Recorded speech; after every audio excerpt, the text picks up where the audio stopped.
Hello, I'm Robin Henning, and welcome to another Exchange Life Nugget of Truth. Last week, we looked at what forgiveness is, and this week, we're going to take a look at the why of forgiveness. The number one reason to forgive others is very simply because God commands us to. Remember that when we obey God, we're actually expressing our love for Him. But there are some other good reasons to forgive as well. Choosing not to forgive actually leads us into spiritual bondage.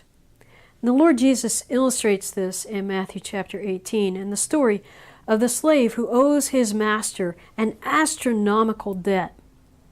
The master calls him in to give an account, and he of course says, give me a little more time. I don't have it. I'll pay it. I don't have it right now. Give me more time. And the master, who happens to be a king, he says, if I sell this guy, I sell his wife, sell his kids, I'll recoup some of what this guy owes me. But you know what? It's still only going to be a pittance compared to what he owes me. So here's what I'm going to do. I'm going to have mercy on you, and I'm going to forgive the debt. I'm going to just erase it totally. And so when he did that, the master actually absorbed the debt. He paid it himself.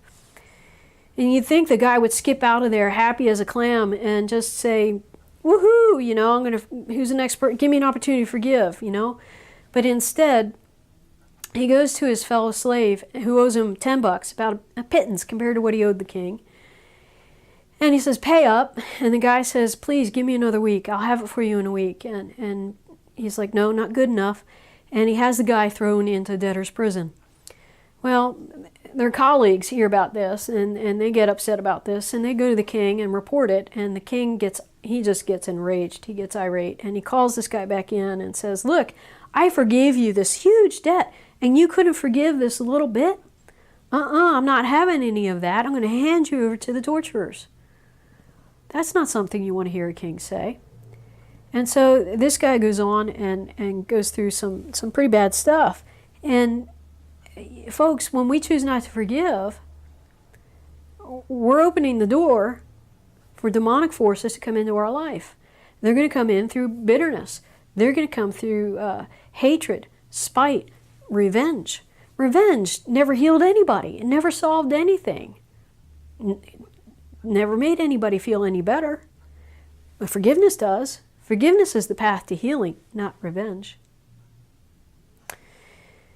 Think about this. The ancient Greeks, if you were convicted of murdering someone, one of the things that they did was they literally attached the corpse to your body. You had to carry the corpse around everywhere you went. Everywhere. It's like a bad episode of Bones or CSI. So you're carrying around this corpse, and as it's decaying, guess what? It's eating into your flesh. That's not healthy, okay? You will literally, slowly die because you're attached to this dead corpse. That's what bitterness does to us. That's what happens when we choose not to forgive. The bitterness, the hurt, the rejection, the spite, the craving for revenge literally becomes toxic to our soul. And pretty soon people are going to see it. There's no way to hide it. And they're going to say, I don't want to be around that person. Relationships are going to become dysfunctional and may even blow up. Nobody's going to want to be around a person who's bitter, angry, and resentful. The Lord Jesus doesn't want this for us. He wants us to learn to forgive as we have been forgiven. In fact, He commands us to do this.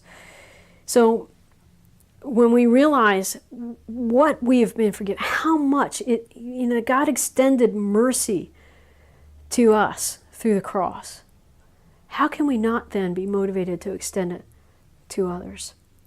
And when we realize that when we're forgiving, we're actually worshiping the Lord Jesus Christ. We're saying His blood is sufficient to pay the debt that we owed. In fact, He paid it in full on our behalf. So when we forgive someone, we're honoring the blood of the Lamb. Now there's some really good motivation to forgive. Forgiveness is that ultimate demonstration of humility.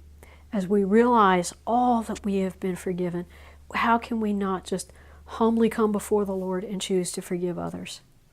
When we realize this truth, forgiveness becomes our only viable option. It's the only logical response to what the person has done for us, to forgive as we have been forgiven. Beloved, think on this week. I hope it encourages you. Next week, we're going to talk about the how to complete the process of forgiveness. And then week after that, I'm actually going to demonstrate to you a prayer that you can use to help enter into freedom through forgiveness. Have a blessed week in Jesus.